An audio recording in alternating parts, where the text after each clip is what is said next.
Olá, sejam todos muito bem-vindos. Nós agora vamos dar início ao nosso terceiro dia da nossa segunda jornada online de terapias cognitivas do Instituto Psicoeducar. Hoje nós vamos falar um pouco da atuação do profissional de psicoterapia cognitivo-comportamental na atualidade.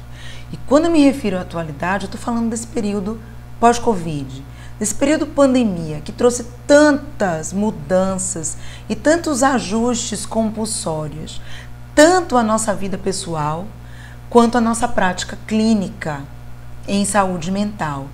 Então, é a respeito dessa temática, a respeito desse período, que as nossas reflexões elas vão acontecer na noite de hoje, ok? Então, vamos lá. O que é crise? A concepção de crise é polissêmica, ou seja, tem muitos significados. Isso porque a apropriação conceitual e contextual ofertam diferentes sentidos clínicos, históricos e sociais. No entanto, crise é o desencadeamento psíquico que coloca a pessoa no vazio, em um lugar de interrogação. Então, a forma como a pessoa interpreta, a forma como a pessoa percebe aquele momento, aquele contexto em que ela vive, é que traz para ela esse lugar de interrogação, que é algo, inclusive, que a gente vai falar mais adiante. O que acontece com a crise? A forma como eu vivi a vida até bem pouco tempo, ela não é mais funcional.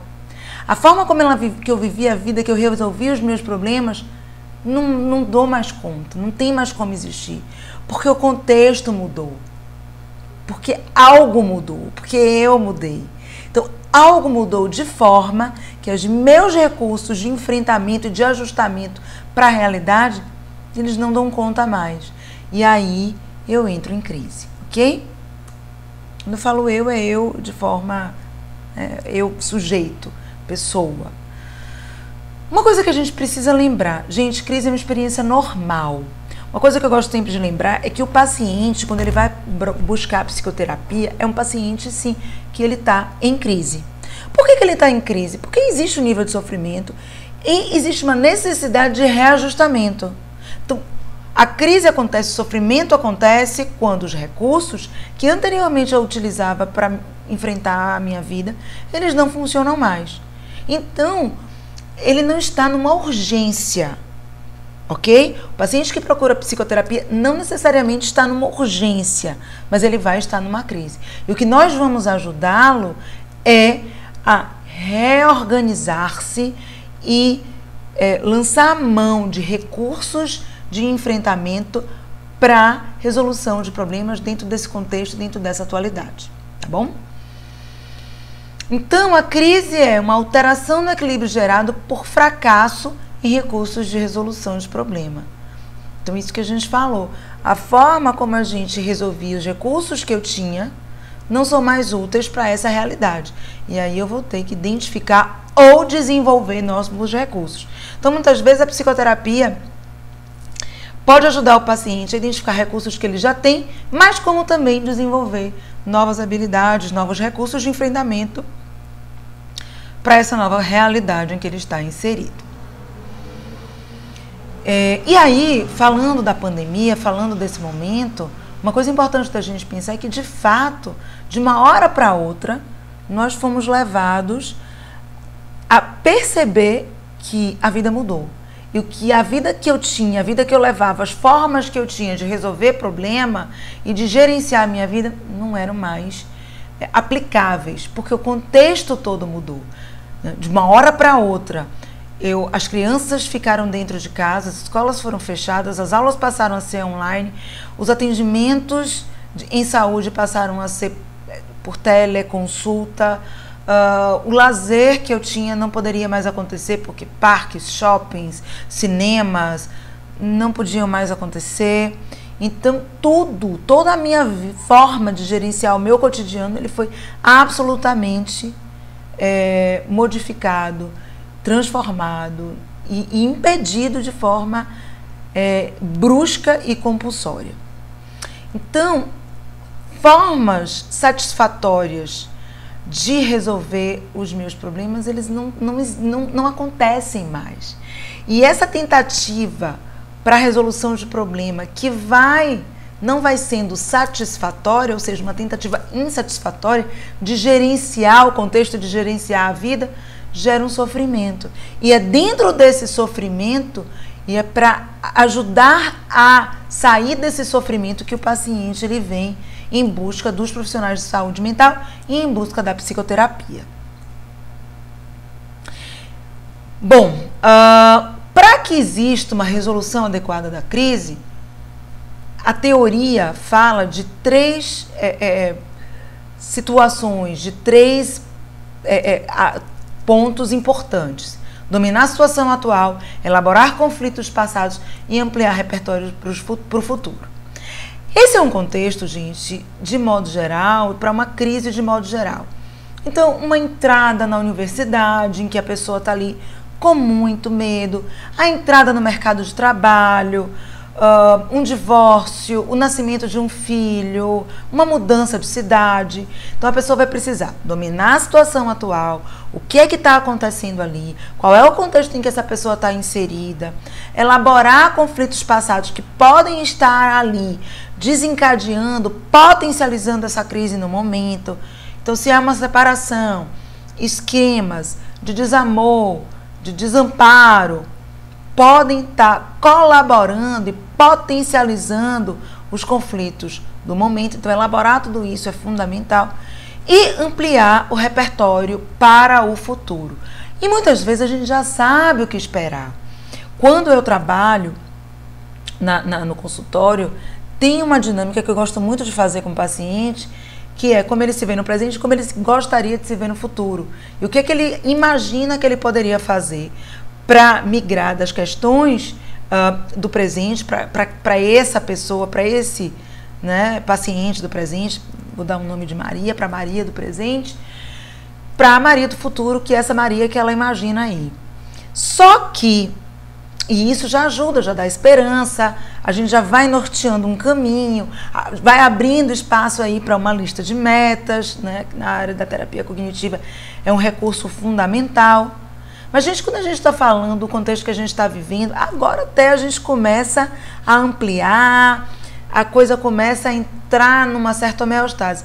Mas há 7 meses atrás, quando a gente fala de ampliar repertório, de dominar a situação atual, isso era muito complicado, isso era muito difícil, porque a gente não sabia nem o que tinha ali exatamente. Então, dominar essa situação como?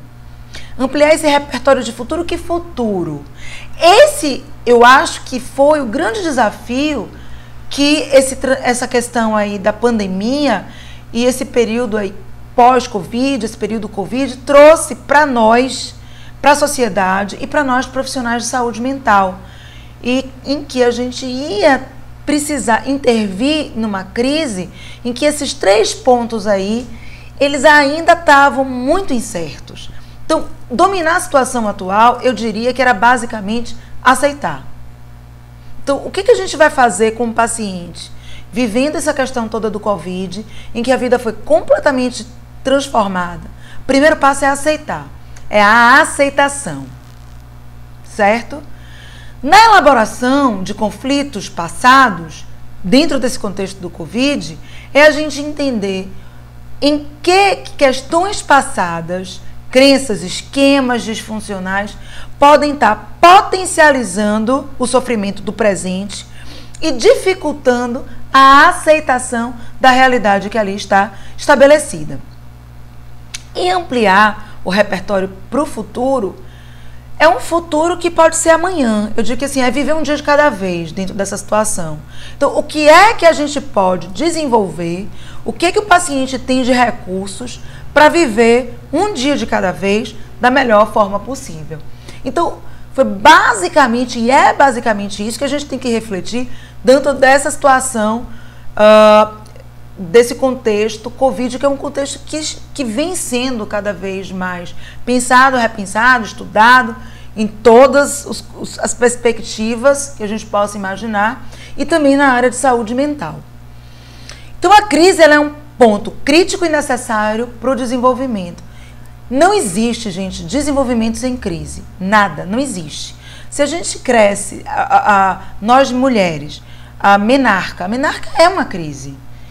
O parto, a entrada na universidade, a entrada no mercado de trabalho, o primeiro paciente de consultório, tudo isso nos traz um contexto de crise e aí a gente faz o que com isso? A gente desenvolve. Desenvolve habilidades, desenvolve um autoconhecimento, se dá conta de recursos e potencialidades que a gente não sabia que tinha, se torna mais resiliente, ok?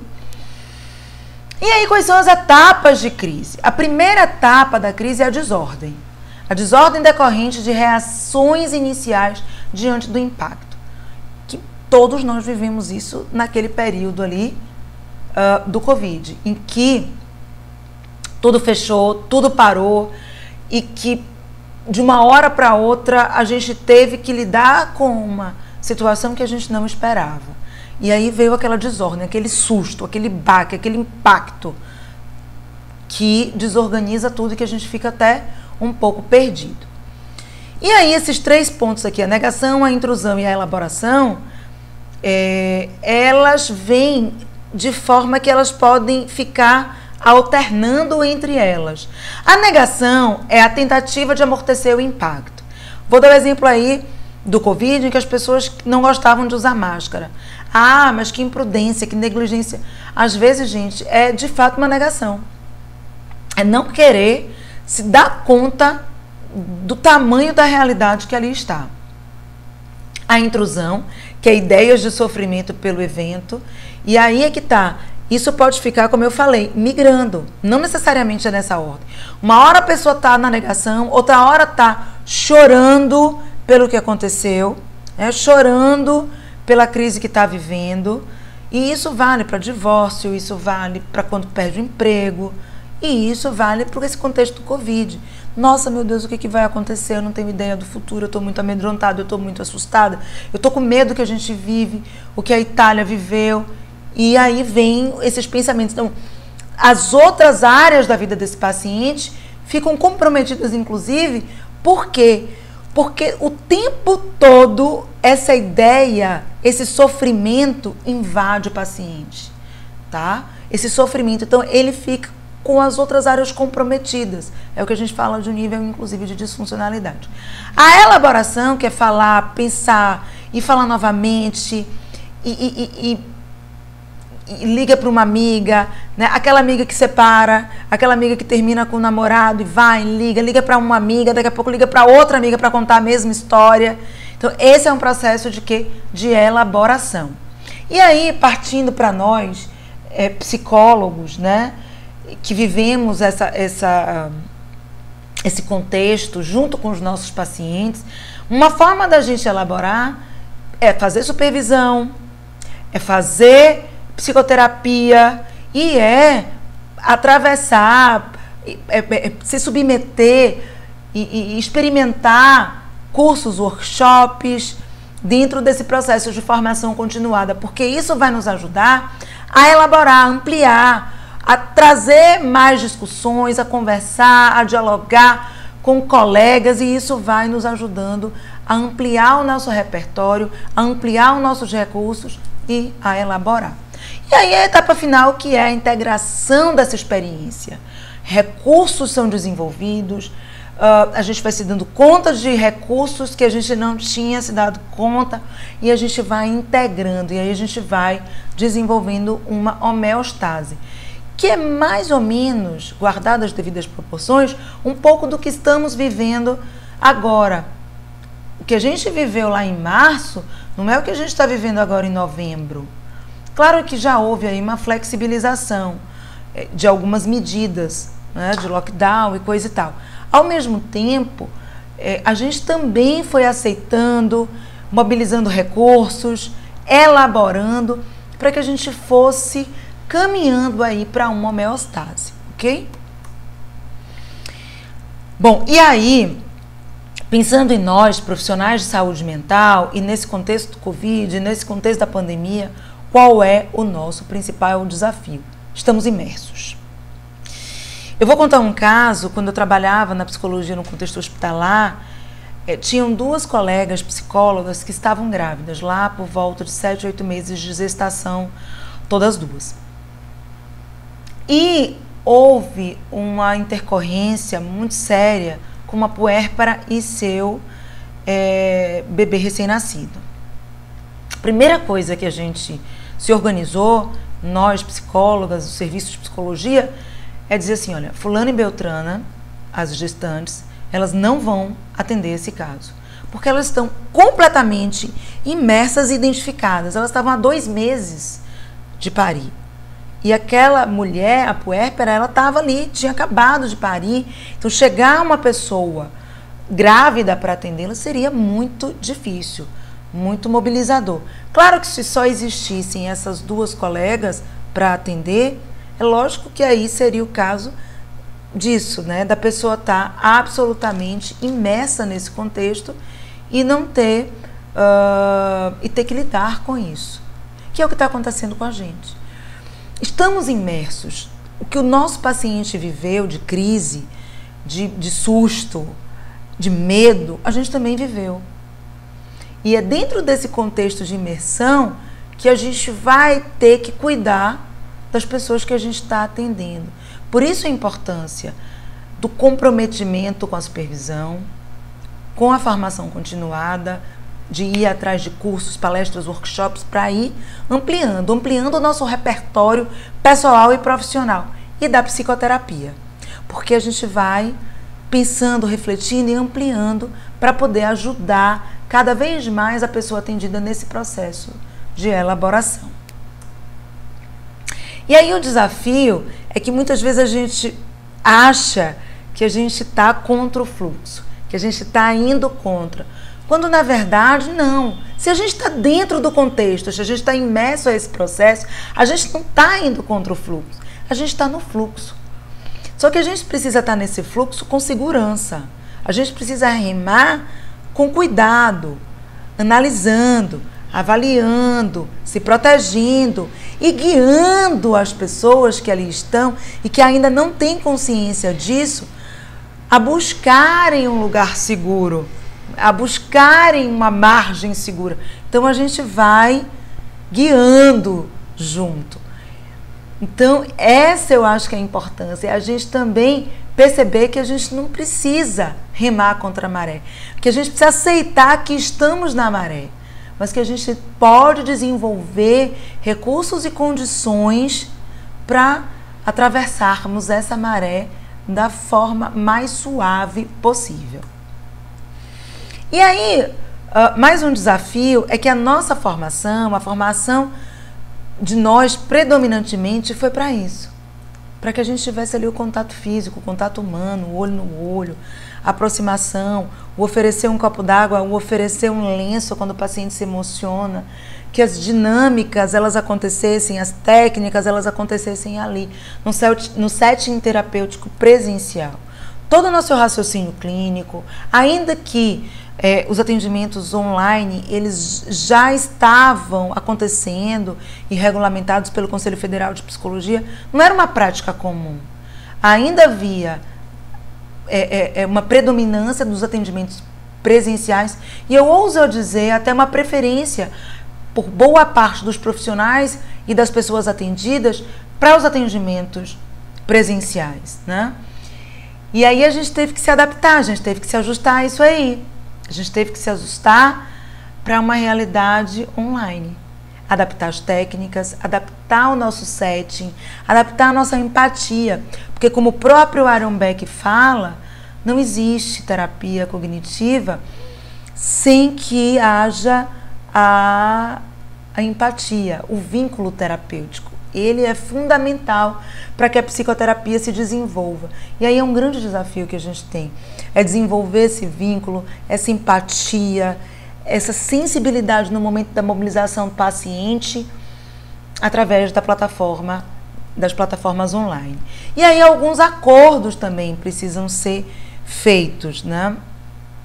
O contrato precisa estar claro e incluir algumas coisas, como, por exemplo, não se pode gravar, a internet de qualidade, a organização do espaço, que precisa ser um espaço protegido, cuidadoso, sigiloso, está na ausência de outras pessoas, o uso de fones de ouvido para garantir ainda mais a privacidade, o sigilo.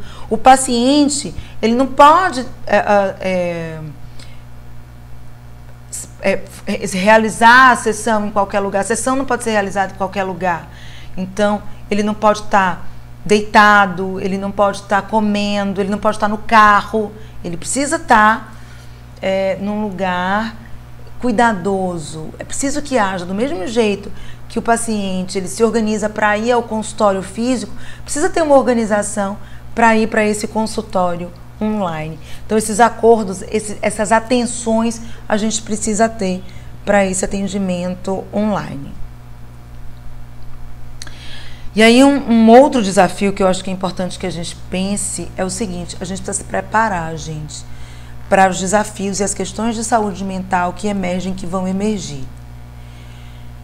Infelizmente, essa situação do Covid e de tudo que o Covid trouxe junto, questões econômicas, desemprego, confinamento, trouxe muito sofrimento psíquico. E a gente precisa estar preparado para ajudar essas pessoas, né? Então, reflexão, estudar, supervisão, psicoterapia, para que a gente possa estar mais seguro e mais robusto no manejo clínico para ajudar essas pessoas que vão chegar em sofrimento, infelizmente.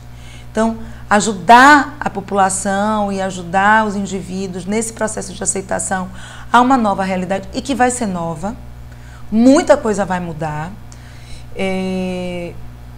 não que a gente vai viver determinadas situações para sempre, mas muita coisa vai mudar. E pelo menos temporariamente essa é a realidade que a gente tem. E a gente precisa ajudar a população atendida a aceitar essa nova realidade. Porque se não houver aceitação, não há elaboração. E se não há elaboração, há uma persistência do sofrimento. E construir em tempo real um novo olhar para esse fazer psicológico. O que é que eu chamo de tempo real? Está acontecendo agora, a gente não teve tempo de pensar sobre uma teoria, a gente está tendo aqui que viver as nossas dores, que viver as nossas crises, que viver as nossas angústias e ao mesmo tempo ir repensando e pensando e aprimorando e ampliando e correndo atrás, né, desse novo construir, dessa nova forma de fazer a nossa psicologia, a nossa prática clínica em saúde mental. E aí eu refriso, grifo alguns cuidados. Psicoterapia pessoal, supervisão constante e a continuada. Tudo isso, gente, não é só por conta da pandemia, não. Isso é um comprometimento técnico e ético de qualquer profissional a qualquer tempo. Supervisão, uma vez eu ouvi de uma colega que disse assim, não, é sinal de fraqueza. Imagina! Pelo contrário, é sinal de ética, é sinal de compromisso, é sinal de reconhecimento de suas vulnerabilidades e, acima de tudo, um desejar desenvolver e ampliar novas habilidades, ok? E a formação continuada é o quê? São cursos, palestras, leituras para continuar a nossa formação em saúde mental, em psicoterapia, na prática clínica, ok? E aí, nós do Instituto Psicoeducar temos um presente para vocês, que é a nossa terceira turma de formação em terapias cognitivas. É com muita alegria que nós lançamos essa terceira turma. Nós tivemos um cuidado enorme em fazer essa formação. Eu brinco sempre que essa formação nasce a partir das necessidades e das faltas que Daniela Reis e eu sentimos ao longo da nossa formação, da nossa construção no nosso ser profissional. A gente, muitas vezes, nós fizemos excelentes cursos, tivemos excelentes professores, mas muitas vezes nós sentimos que os cursos eram muito teóricos E a gente sentia falta dessa interconexão, dessa ligação entre a teoria e o manejo clínico, a prática clínica, simulações de caso clínico, e a gente oferece tudo isso nesse nosso curso de formação.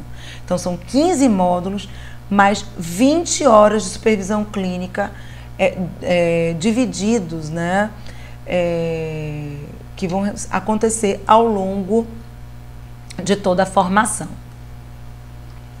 E aí, qual é o nosso grande objetivo? Promover e aprimorar habilidades terapêuticas para a prática clínica em terapias cognitivas, porque muitas vezes nós sabemos a teoria, nós entendemos a teoria, mas e quando chega o paciente da vida real? Como é que a gente vai colocar o que a gente sabe enquanto teoria ali na prática clínica, nas habilidades, no manejo? Então, a nossa preocupação é em cima disso, com a teoria sólida, fundamentada, mas ao mesmo tempo em ajustar, em flexibilizar isso para as habilidades na prática clínica do paciente da vida real. O nosso curso ele é 100% online, então o público-alvo são psicólogos, estudantes de psicologia do último ano, psiquiatras e residentes em psiquiatria. O curso é 100% online para alunos de todo o Brasil. As aulas são gravadas e ficarão disponíveis durante 30 dias, então vocês vão poder se organizar para assistir às aulas no tempo que vocês puderem e quiserem, né? Vão poder se organizar da melhor forma possível. Nós vamos ter uma vez ao mês um encontro ao vivo pelo Zoom, em que nós, professores, e aí nós temos um corpo docente vasto. Então, o professor daquele módulo ele vai estar presente para tirar dúvidas, para desenvolver habilidades, para discutir casos clínicos com foco na temática daquele módulo. E é muito rico, gente, é muito rico, porque entram alunos de todo o Brasil e a troca é extremamente proveitosa e produtiva. E esse meeting ele também fica gravado, caso vocês não possam entrar ao vivo. Claro que é uma delícia entrar ao vivo para trocar, para tirar dúvidas, para participar ali, mas se porventura vocês não puderem entrar ao vivo, fica gravado. Em todos os módulos nós temos a preocupação de ter simulações de atendimento, simulações de caso clínico, o que é um grande diferencial e uma grande riqueza, além de uma parceria com a Clínica Escola aqui de Salvador, para os atendimentos clínicos dos nossos alunos. Então, para os nossos alunos atenderem e desenvolverem aí a sua prática clínica. E as supervisões, elas também acontecem em grupo, ok? Então, é uma riqueza, porque entram alunos de todo o Brasil, a gente faz essa troca gostosa com todo mundo durante a supervisão. Como nós temos alunos de todo o Brasil, né, das mais diversas regiões do Brasil, essa parceria nossa com o IPL Clínica Escola é também para atendimento online. Então isso facilita muito, porque muitas vezes quem está começando na prática clínica tem dificuldade de captar pacientes. Então a gente, através do IPL, faz isso e encaminha para vocês para um atendimento online pela plataforma que for mais conveniente, tanto para o terapeuta quanto para o paciente, para a pessoa atendida. Mas os alunos de Salvador e região metropolitana têm a chance de atender lá nas instalações do IPL, o que é uma riqueza também, porque tem uma equipe interdisciplinar sensacional e que isso promove uma troca bem interessante, tá bom? Então, o nosso corpo docente ele é feito de professores com projeção nacional e internacional, mestres e doutores. A gente teve esse cuidado de chamar colegas com uma grande experiência na área acadêmica, mas também com muita experiência na prática clínica, justamente para aliar, né, e alinhar essas questões que é a teoria, os fundamentos teóricos, o que há de mais novo aí em publicação, o que há de ponta, né, no que está sendo publicado em terapias cognitivas, mas que também tenha muita experiência em atendimento clínico, para justamente fazer essa conexão e esse desenvolvimento de habilidades para vocês. Então, são 15 módulos, mais 20 horas de supervisão clínica, como eu falei, que vão ser distribuídos aí ao longo desses 15 módulos. O primeiro módulo é uma abertura, um workshop da terapia cognitiva em situação de crise. O módulo 2 nós vamos falar sobre o histórico da terapia cognitiva, os princípios básicos da TCC e a formulação de casos, que foi inclusive a aula que a Daniela introduziu ontem. Nós vamos falar no módulo 3 sobre técnicas cognitivas e comportamentais. Isso é muito interessante, é muito rico, porque a partir de lá do módulo 2 de teorias, da teoria, da técnica, compreensão mais profunda da terapia cognitiva, nós vamos fornecer algumas técnicas, mas também ajudar vocês a como compreender e, acima de tudo, a como adaptar e a desenvolver técnicas com base nos princípios teóricos da terapia cognitiva. Nós vamos ter no módulo 4 a terapia cognitiva nos transtornos de humor e depressão, o módulo 5, que é a terapia cognitiva processual, em que nós temos a honra de ter o pai da terapia cognitiva processual, que é o professor Irismar Reis de Oliveira, ministrando esse módulo no nosso curso. Transtorno bipolar, terapia cognitiva nos transtornos de ansiedade, que nós vamos ter 2 módulos, que é o transtorno de ansiedade 1, que a gente vai focar em fobias específicas e fobia social, e o transtorno de ansiedade 2, que vai ser focado em transtorno de ansiedade generalizada, o TAG. O módulo 9, que é a terapia cognitiva nos transtornos obsessivos compulsivos, o módulo 10, que é a terapia cognitiva nos transtornos de personalidade, o módulo 11, que é a terapia cognitiva para casais e família, o módulo 12, que é a terapia cognitiva nos transtornos alimentares, o 13, que é a terapia cognitiva nas disfunções sexuais. Depois nós temos um módulo de DBT, que é a terapia comportamental dialética, e terapia do esquema. Por isso que a gente trouxe aí, né, outras modalidades contextuais, né, das terapias cognitivas, ou seja, as terapias cognitivas da terceira onda, justamente porque elas nascem, como eu falei no primeiro dia, da necessidade de ampliar ainda mais, porque não haviam respostas para algumas questões, algumas demandas. E aí desenvolveu-se, ampliou-se a terapia cognitiva, ok? E aí nós temos 2 opções de pagamento. Nós temos o pagamento mensal, que aí são 16 mensalidades, que para vocês, da nossa jornada, fica R$ 224 por mês. E nós temos a possibilidade de um pagamento único, que fica para vocês aqui, que nos acompanharam nessa jornada, R$ 2.990, e que pode ser dividido no cartão, em quantas parcelas vocês acharem interessante, certo? Então é isso, gente. A gente tem um carinho enorme e o nosso principal objetivo em desenvolver esse curso é porque a gente sabe que quanto mais colegas a gente instrumentaliza, mais pessoas serão ajudadas, mais pessoas com sofrimento psíquico serão cuidadas. Então, mais estabelecimento e restabelecimento da qualidade de vida a gente vai poder oferecer.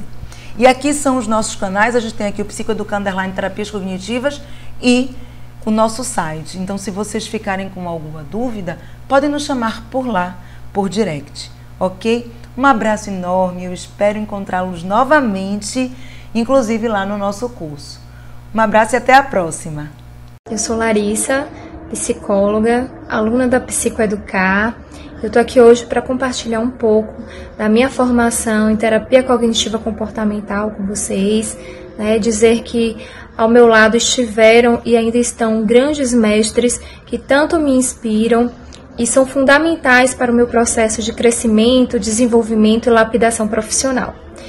Primeiro eu gostaria de dizer que mergulhar nessa formação me trouxe um conhecimento muito profundo nessa abordagem que cresce a cada dia mais, e além desse conhecimento muito profundo, uma conexão muito forte com a prática clínica, que era uma coisa que me fazia muita falta.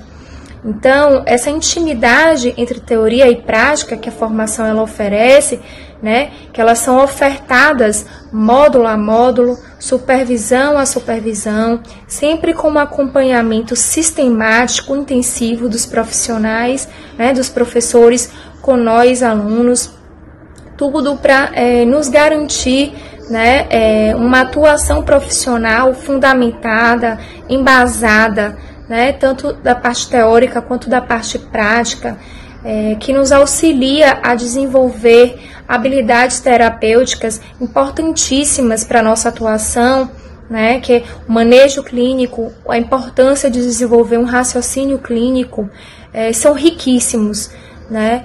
Então, assim, de fato, eu me sinto contemplada com tudo que o curso ele tem para oferecer, porque é uma experiência muito enriquecedora e tem feito muita diferença na minha vida e dos meus pacientes.